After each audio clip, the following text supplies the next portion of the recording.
We're playing Hex Shards of Fate. The format of the game that we're playing is called Marry Melee Corinth because the game does have multiple formats you can play. And it is available on PC and PS4 with crossplay enabled. And it's free to play, so give it a try. There's a link in the description to download it.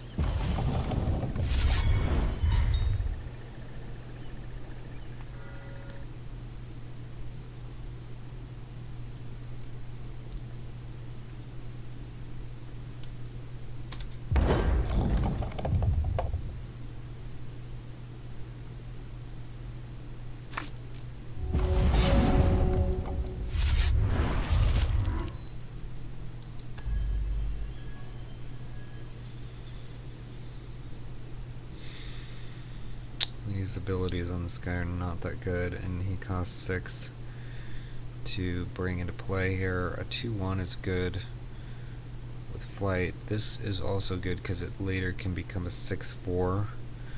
I'm really torn between these two, but I think I'm going to take this due to the versatility. It's giving me this border because I can empower it and double all the numbers on the card. Numbers in the cost and the attack and defense only, though. Not any numbers in the body text.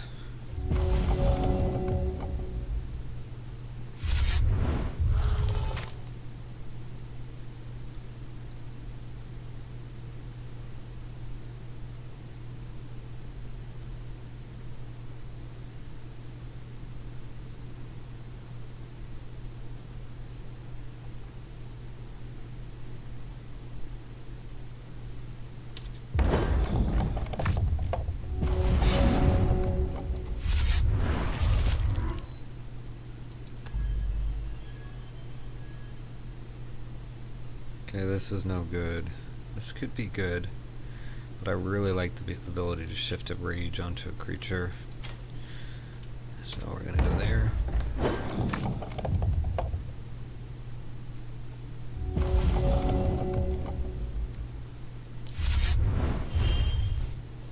This is the sleeve we're playing. You can get it through just playing Hex, because there's a leveling system for your account, and as the more you play, the more rewards you get over time, and this beautiful art.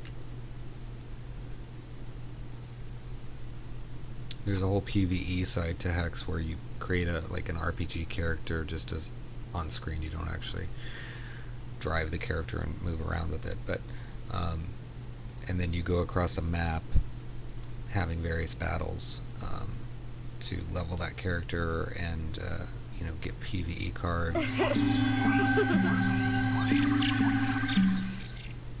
Okay, it probably won't come into play, so maybe. Don't worry about it.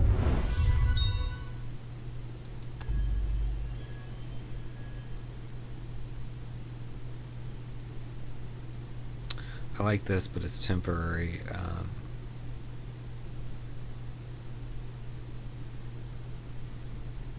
This guy can't block, so he's not really a good blocker. This gives me life back all the time, so I'm gonna go with that. I wish I had something I could play to block that, but it's alright. We have 28 life, so it may only get 3 unless it gets buffed.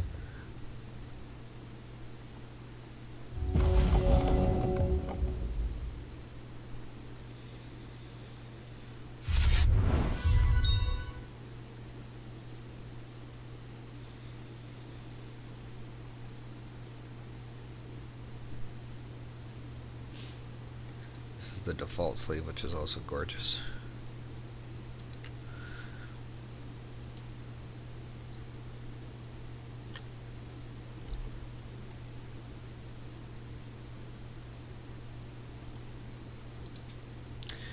That's what I was worried about. Okay. And it's only this turn, though. That's good.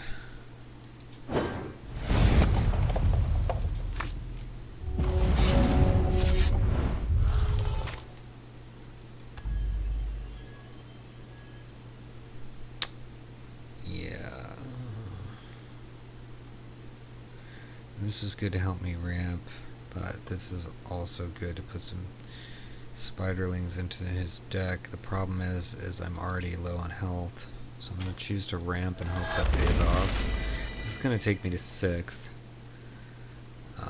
this turn, so hopefully he didn't redraw that wild card.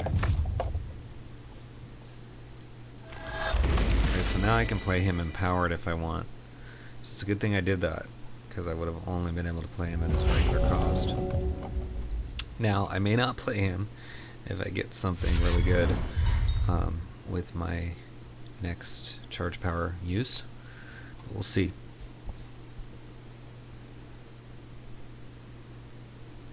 I really do love this card, because you're getting 2 permanent and 2 temporary resources.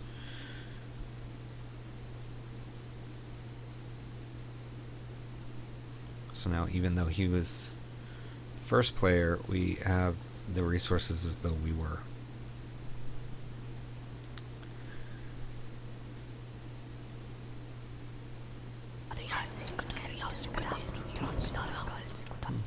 Okay. That's a good card.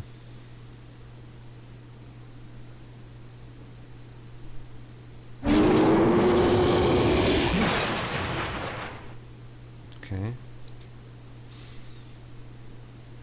Damaging me. Those are really good cards.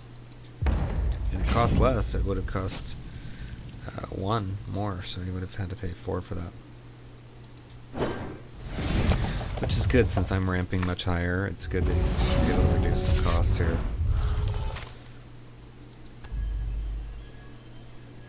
Jeez. I love momentum in this format, but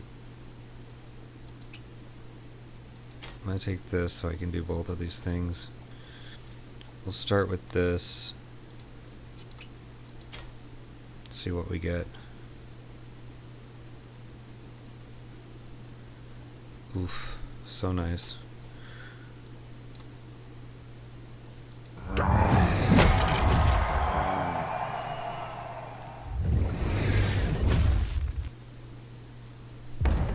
Now he could have his crush ability. You know, that card that gives, well, it doesn't give crush, it gives it buff, so I can at least block with this if he does. If he attacks, I'll know that he has that or something else. Or he wants me to think he does, which is good enough, because I'm going to block either way. So the name changes to empowered when you have it empowered, and it loses the ability because you can only empower it once. He is ardent, also worth noting what factions you have in your deck.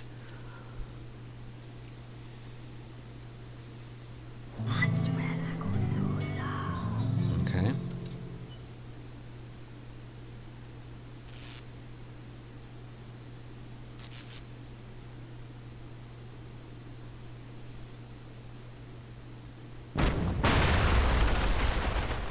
Okay, that's good. He's going to steal some of the benefits I've gotten.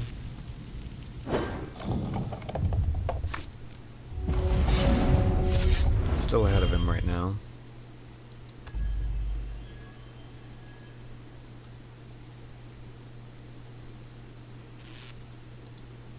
He doesn't have any artifacts yet. And this is just too good to be true here.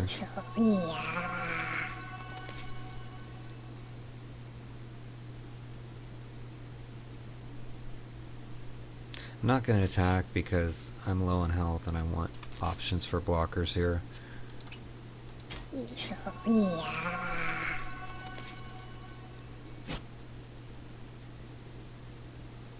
I could definitely get in, but then I would have to let this die, and I don't want that to die. Nice, so I can start getting some life back from this guy. It's a good thing I chose him, and then I can also start taking advantage of this, which you guys didn't really get to see when I conscripted this. I don't have any other undead, I don't think. No. So I have 2 underworld and 1 ardent.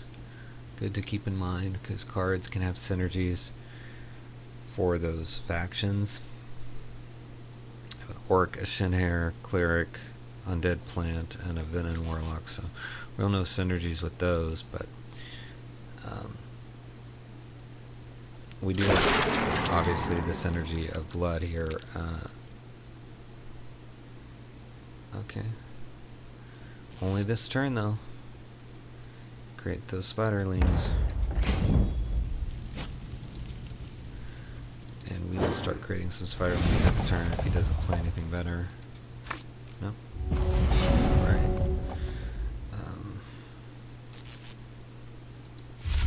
So...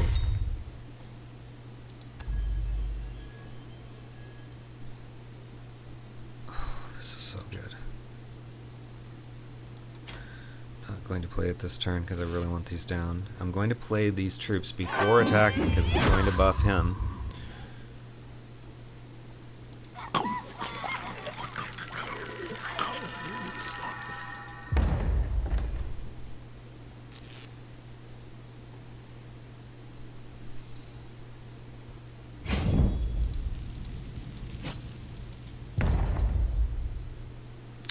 So because I'm doing damage, he can't block both unless he has some ability here with 5.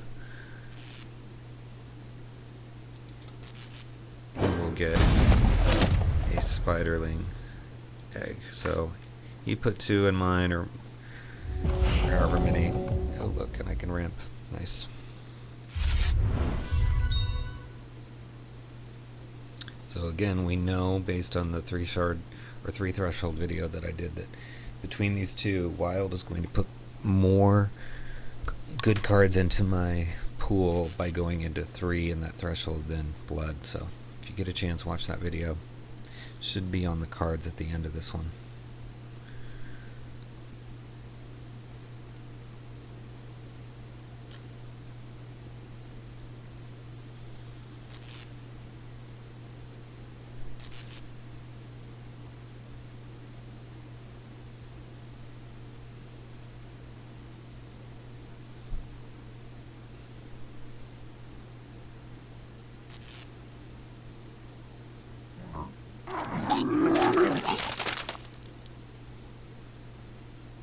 Okay.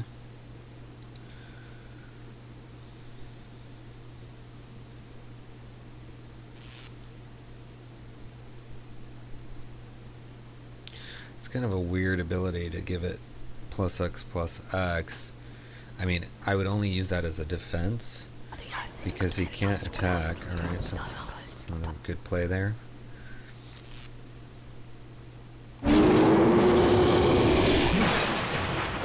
Okay.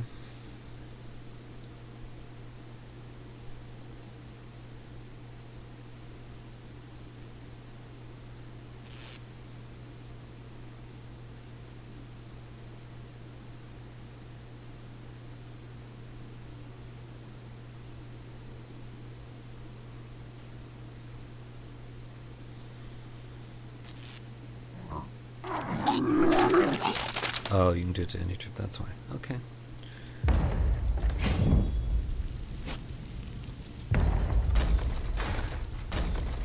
We'll double block so that we take no damage. We're too low to risk that, especially with this card in his deck.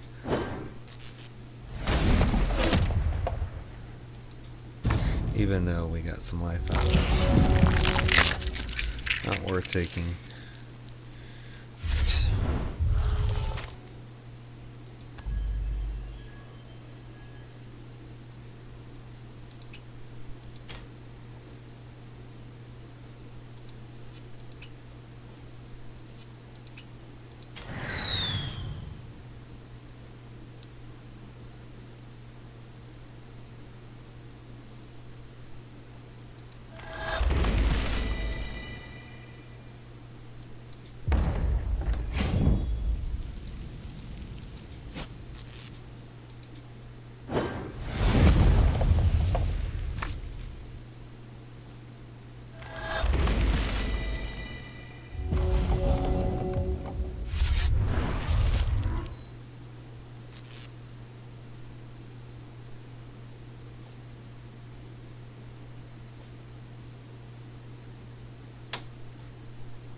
I'm willing to chump with this one because unless he plays a flyer, these are basically unblockable. We will play this on his turn, even if there's nothing that it will kill.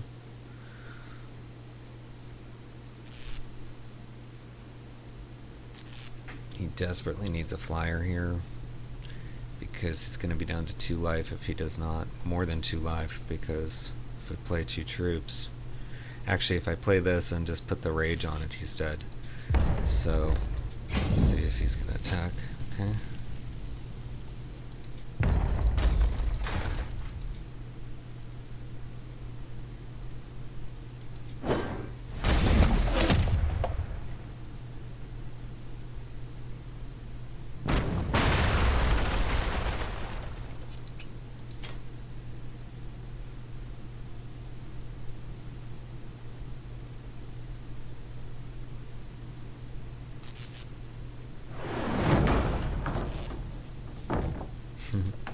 Go ahead, doesn't help you.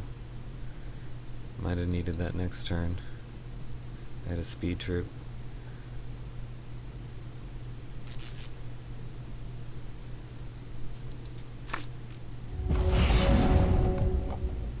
Going to do something I almost never do, which is put this down first. Because it says if one or more of your cards would create a shin hair. Now, or effects would create one or more shin hair. So if I pick a shin hair here, it would create... Okay, this is beautiful. Alright, so we're going to do this. We're going to shift the rage onto our buddy here.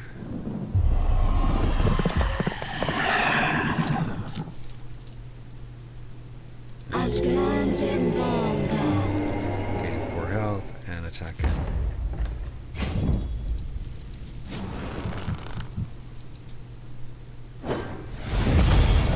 Alright, good game. So, in terms of MVP, I feel like the card that gave us hell or flying on 2 creatures was probably the MVP.